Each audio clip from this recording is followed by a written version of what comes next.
apabila memang Pak Anies ini di mana-mana tuh dijegal, nggak boleh bicara di panggung-panggung terbuka, karena memang juga belum saatnya juga ya mau kampanye. Alangkah baiknya kalau energi atau fokus strategi untuk membranding Pak Anies Baswedan sampai tiba waktunya nanti tercatat ya di KPU sebagai salah satu calon presiden begitu ya. Secara alamiah diberikan kesempatan untuk membuktikan dirinya memang layak menjadi presiden ya.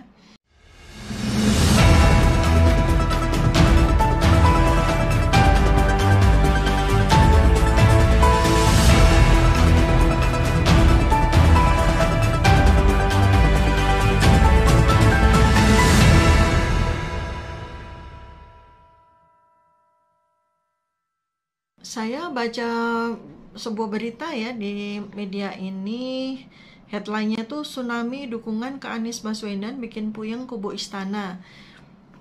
Ya, memang kalau kita lihat akhir-akhir ini semakin banyak upaya untuk menjegal Anies Baswedan untuk bicara di beberapa daerah, kemudian juga termasuk beberapa undangan yang sedianya menginginkan beliau dalam suatu perhelatan atau dalam suatu acara, menginginkan beliau menjadi narasumber atau speaker ya, main speaker gitu, sebagai pembicara utama di acara-acara tersebut.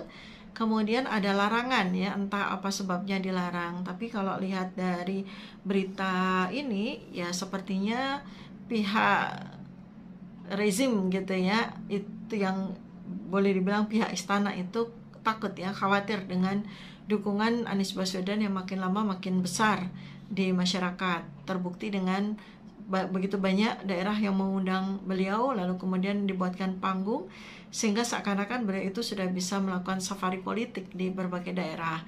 Dan tentu saja karena tidak ada dukungan dari semacam pemodal atau oligark gitu ya, jadi memang ini sepertinya atau tampaknya adalah gerakan rakyat ya, swadaya masyarakat untuk mendukung Anies Baswedan ya. Tentu saja siapapun juga akan khawatir karena Anies ini adalah pesaing yang sangat kokoh ya, dan makin hari juga dukungan kepadanya makin bertambah jumlahnya.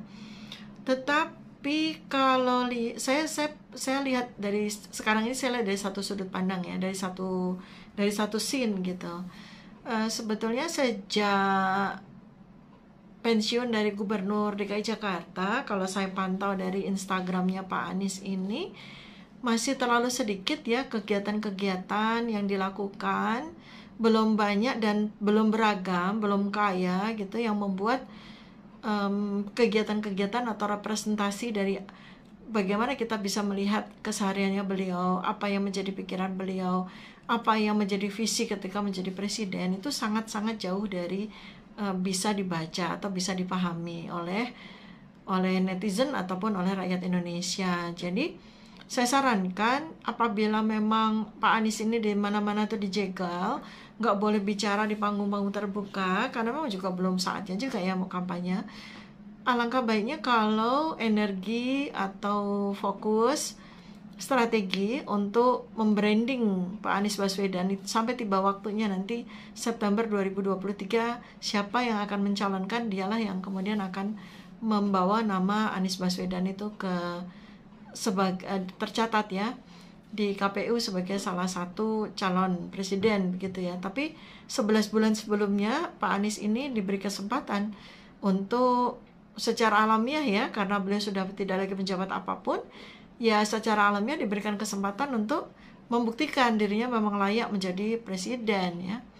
Bagaimana kelayakannya? Ya tentu saja kita atau rakyat ya, rakyat itu sangat ingin mendengarkan atau menyimak, atau mungkin kalau Pak Anies ada bukti ya menunjukkan bahwa betul-betul memiliki keberpihakan, tidak hanya keberpihakan ya, tetapi betul-betul memiliki action plan ya, action plan bagaimana mengentaskan rakyat yang paling marginal itu dari garis kemiskinan. Itu yang dibutuhkan sebetulnya didengar oleh masyarakat.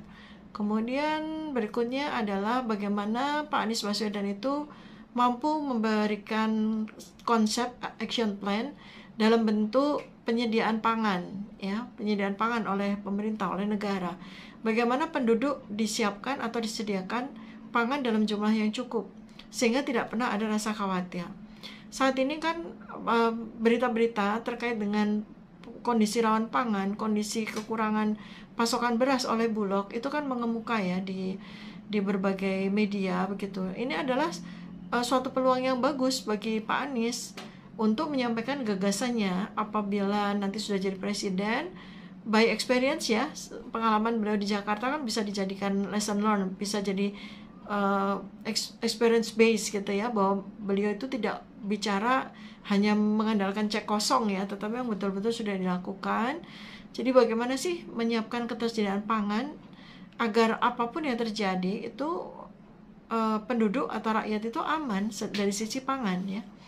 Kemudian berikutnya lagi adalah soal penciptaan lapangan kerja ya. Bagaimana semua penduduk itu bisa mendapatkan suatu gambaran. Andai kata Pak Anies Baswedan jadi presiden, lalu nilai lebihnya untuk mengatasi tenaga kerja itu seperti apa? Jangan cuma jargon perluas lapangan kerja gitu, tapi tidak ada hal yang konkret ya. Artinya apa yang dilakukan selain memperluas lapangan kerja? Bagaimana dengan support atau dukungan terhadap penduduk yang memiliki inisiatif untuk justru menciptakan lapangan kerja baru, membuka lapangan kerja baru seperti itu, atau apapun itulah ya. Pak Anies kan sudah pernah menjabat dengan jabatan yang begitu tinggi sebagai Gubernur Jakarta, pasti sudah punya konsep, atau setidaknya bukan konsep tetapi sesuatu yang sudah dijalankan selama 5 tahun menjadi gubernur. Kan tinggal diekskalasi ya. Jadi pengentasan penciptaan lapangan kerja, penyediaan lapangan kerja itu sesuai dengan apa yang jadi pengalaman kalau memang ada, lalu bagaimana ekstrapolasinya ke level nasional gitu ya. Nah itu kan pengen didengar sama masyarakat ya. Oh, Pak Anies itu untuk mengentaskan kemiskinan itu dengan menciptakan lapangan kerja, tapi caranya adalah begini. Wow, caranya betul-betul sangat spektakuler.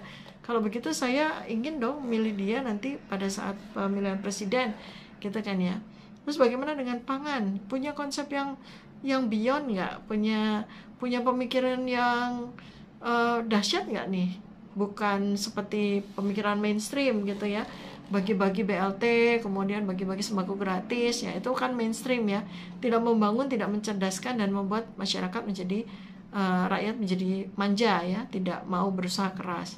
Jadi kita harapkan tentu saja bagaimana Pak Anies Baswedan itu mungkin mengajak serta punya suatu program yang komprehensif dan embedded gitu dengan rakyat ya. Jadi rakyat dilibatkan tidak hanya menjadi objek tapi menjadi subjek. Bagaimana bisa meningkatkan kemiskinan ya, bisa meningkatkan taraf hidup dan sekaligus membuka lapangan kerja ya. Silakan nanti dieksplor, banyak sekali yang bisa dieksplor sebetulnya. Dan itu juga yang dibutuhkan rakyat untuk didengarkan dari calon pemimpinnya ya.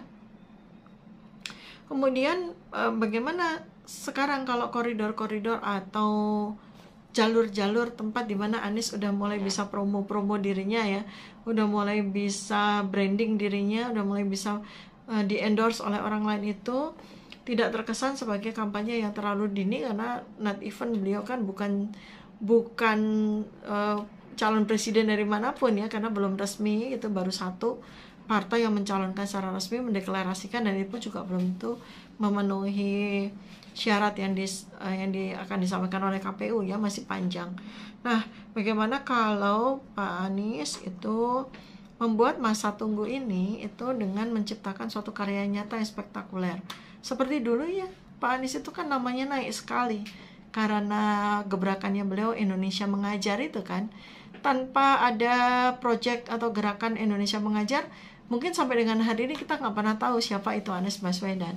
Jadi Indonesia Mengajar itu suatu proyek yang betul-betul melambungkan nama beliau ya pada waktu itu. Kalau sekarang mungkin udah pada lupa ya, tapi alangkah bagusnya ya kalau di waktu-waktu yang sempit ini sambil menunggu kepastian calon presiden itu, Anies bergerak kembali dengan menggunakan kegiatan-kegiatan yang kurang lebih serupa itu gitu ya. Jadi masyarakat merasa melihat sesuatu yang real, akan diubah, akan ditambah kebaikannya oleh Pak Anies Baswedan, daripada mencoba untuk mencari peluang manggung sana manggung sini gitu ya.